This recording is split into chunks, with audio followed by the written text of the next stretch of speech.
One of the most pivotal scenes for Anakin Skywalker before he turned to the dark side in Revenge of the Sith was the moment when Mace Windu ordered Anakin to stay in the council chamber until he and the other Jedi Masters had arrested the Chancellor, who is now known to be a Sith Lord.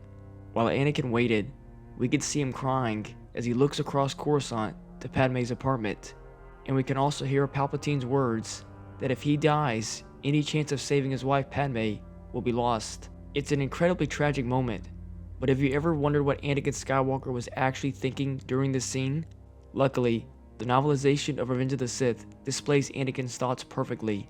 Let's get right into it. Alone in the chamber of the Jedi Council, Anakin Skywalker wrestled with his dragon. He was losing.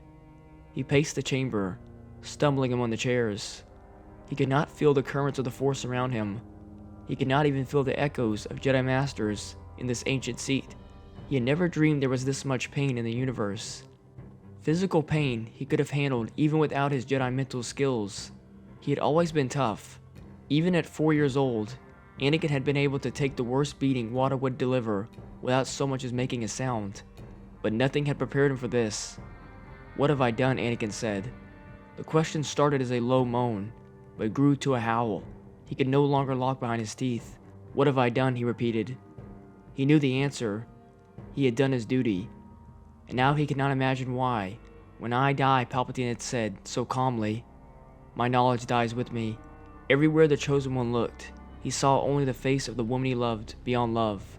The woman for whom he channeled through his body all the love that had ever existed in the galaxy. He didn't care what she had done. Anakin didn't even care about conspiracies or secret pacts. Treason meant nothing to him now. She was everything to him, and he was watching her die. His agony somehow became an invisible hand, stretching throughout the Force. A hand that found Padme, far away, alone in her apartment, in the dark.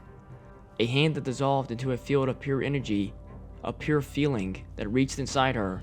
And now Anakin felt her, really felt her, in the Force, as though she could have been some kind of Jedi too.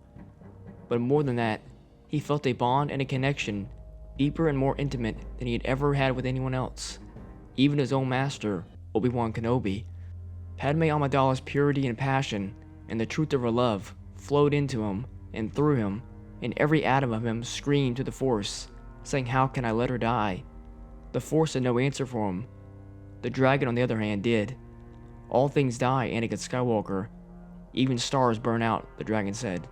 And no matter how hard he tried to summon it, no wisdom of Yoda's, no teaching of Obi-Wan's, not one scrap of Jedi lore came to him that could choke the dragon down. But there was an answer. He had just heard it the other night. Anakin replayed Palpatine's words in his head. With such knowledge, to maintain life in someone already living would be a small matter. Anakin stopped. His agony and pain evaporated. Palpatine was right. It was simple. All Anakin had to do was decide what he wanted. And he knew he had to keep Padme alive. He made up his mind. Thank you all so much for watching. If you enjoyed the video and learned something new, please like and subscribe. And remember, the Force will be with you, always.